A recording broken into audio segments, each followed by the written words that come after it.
is it contentious? And have we touched on it before? But it's copycats in the equipment world. What's this Odyssey putter that's appeared? Yeah, it's sort of put the cat amongst the pigeons. I haven't seen the full name of it yet, or maybe I haven't forgotten, and that probably would have been useful to know. Yeah, but we'll put a picture of the thing up. Odyssey and Lab Golf, swear jar. Boom, that's 2 in 2. 2 in 2 weeks. Been going head to head a little bit of late. They're having it off. They are having a little bit of equipment beef, aren't they? There seems to have been, since Odyssey brought out their square to square, start trying to capitalise on the zero torque phenomenon that Lab have been spearheading in the last couple of years. I don't know why specifically it's kicked off with Odyssey before now, but there seemed to be a bit of back and forth, and now Odyssey seem to have landed quite a blatant blow by producing a putter in the square-to-square range. It's about to come out by the looks of things, that very much looks like the DF3 or the... Very much. It's the same footprint. It's the same footprint. Isn't it? Yeah. And a lot of the comments section has been going a bit nuts on that and saying what a disgrace it is, Lab knockoff, cheapskates, just some very derogatory stuff towards Odyssey. Some people saying it's for absolute fair game. And I wanted to know where you sit on it. What do you think about it? Goodness me, Joe, opinions. I struggle to have them. I like to kind of push you into having Thank you, opinions. Dan. Right, well, where I stand. No, I'm broadly, I think it's probably fair game because this is hardly the first time we've seen it. I mean, last week we looked at Tiger's 2019 bag. We looked at that Scotty Cameron putter he's got, which you described verbatim as a ping answer. These things happen, don't they? The manufacturers will crack onto something that clearly works, and providing that specific footprint or shape isn't patented somehow, I don't think you can just patent a shape. Yeah, that's a discussion to have with one of the manufacturers at some point. Find out what you can actually protect. Then we need to speak to a lawyer. Should we get a lawyer on the show? I think given some of the content that we've been, some of the things we've been saying, I think a lawyer they'd shut the whole thing down. A lawyer on hand would be a useful addition to the team. Yeah, I've brought receipts here. I think it's fair game, and I'll tell you for why. Go on. It's got me thinking about copying in golf in general, and this has just happened for years. My first receipt is from Gene Sarazen, who basically invented the sand wedge. Do you know this? No. So Gene Sarazen, one of the most successful golfers, historical figure, fantastic career, and one of the sort of the premium players of his time. He was taking flying. Here's an interesting story, if I do say so myself. Here we go. He was taking flying lessons from Howard Hughes, the aviator. Have you seen The Aviator with Leonardo DiCaprio? Have you heard of Howard Hughes? Entrepreneur, rocket scientist, big into aviation. Anyway, he was having lessons. He was a guy who went mad and locked himself in a room for years. Mad. Okay, fine. I'm sorry, this is deaf ears. Right, you need to go and watch The Aviator with Leonardo DiCaprio. Great film. He plays Howard Hughes. Brilliant. Okay. Anyway, he noticed on takeoff the tail of the plane going lower to provide lift. Yeah. And he decided he would apply that to the sand wedge. So what he did is he lowered the back edge of the sand wedge and essentially invented bounce. Wow. So he did that. Gene Sarazen invented bounce. Facts. Took it to the Open Championship, came in from America, took it to the Open Championship, didn't tell anyone about it, was slipping it out of all these pot bunkers like a dream, won the Open Championship. And then before you know it, everyone in the world is using bounce and have similar designs of sand wedge. So wider soles, lower trailing edge, higher leading edge to provide the bounce to get it out. So that's one of the earliest examples I could find about copying. Think about metal woods.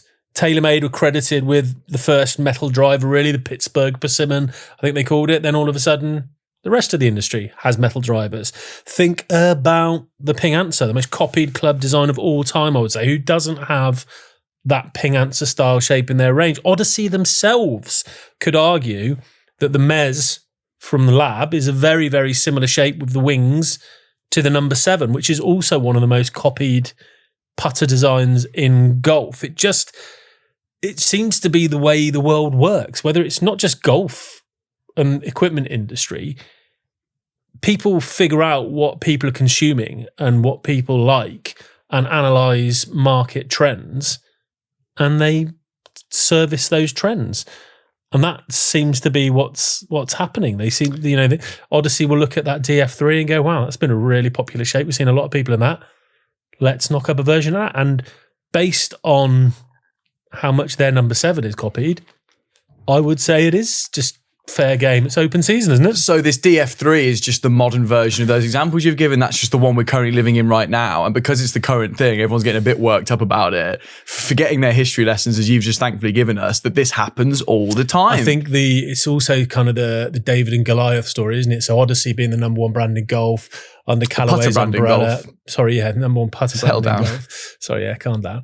Under the Callaway umbrella with huge corporate backing, plenty of money, plenty of R&D, whereas Lab is very much sort of the underdog of the time, a much smaller operation that's been doing really well and burst onto the scene. So I think people are putting some emotion into this and saying, well, that's not fair. You can't just rip off this smaller company and you can. It's what happens. It's what's done. It's what's done in even the content world. Like I thought, going back to Singapore trip, I sat down with Hogan Moulton, I think his name was, Bryson's creative director, for all his YouTube stuff and all his social stuff. He came up with the idea of Bryson hitting over the house and things like that. And I was asking him for advice for Kickpoint and Golf Monthly. And one of his biggest pieces of advice was work out the trends, go and find out. And he said, look outside of golf for a start. If you start looking inside of golf, I'm going a bit off track here, but if you start looking inside of golf, you'll go stale and you'll just make what other people in golf do. And he said, we look outside of golf for inspiration from what the biggest creators in the world are doing in their fields, and then we try and bring that into golf. So it's just nature. It's just the way of the world. You look around, you see it. I'm trying to think of an example outside. I'm thinking, do you remember, little, like your little Nissan Qashqai, little SUV things. They weren't around 20 years ago. It was all estates, all sort of sedans, Yeah. Then the Qashqai comes along, sells millions and millions of vehicles here in the UK, and now every car manufacturer's got a little family SUV thing that you didn't see a long time ago. Analysing trends and working out what it is, and capitalising on that, and I think that's where I stand. I'd be interested to know what everyone else thinks, because clearly that's not necessarily the consensus. I would say from the comments I've read, and I know comment sections are difficult to go on a consensus because comment sections are very hyperbolic on either side. There's no one like you there just going, yeah, it's fine. There's no one hugging the middle. It's, oh my God, I hate you. You should all die. And then the other side saying the same thing back at them. It's a very healthy place to be. Yeah. And I know, I feel not unkind saying it, or not, what's the right word? I can't think of the right word, but I've been a big, as we know, we've got the Lab swear jar there. I've been a big supporter and a big champion of Lab and their technologies and the putters in general and the method in general. So it's not that I'm thinking they're whinging. I don't think they are at all. It's just based on those examples that we've sort of set out there. It's just the way of the world. It's the way it's always been. And if you're Lab, you should just be going, okay, well, we made a really good product and we're talking about them now. So and maybe the people who really staunchly defend Lab will then go and buy their product as a sort of, back the Lab. Potentially, and you'd like to think sometimes that the OG, the first one in, will remain that way and might be the most successful because of that. I'd love to see the figures when we're talking about ping answer, for example. Gosh, I would say Scotty Cameron now. I don't know. Would they be? I'd imagine they're outselling ping answers in the Newport 2 currently. Probably. And probably over the last 10, so 15 years. Will this Odyssey model overtake the DF3 ever? That's the question, isn't it? But that's just the one right now, isn't it, Joan? I think I'm in agreement there, sir. But do let us know down in the comments, wherever you're watching or listening, whether you think copying like this quite blatantly is just fair game or not.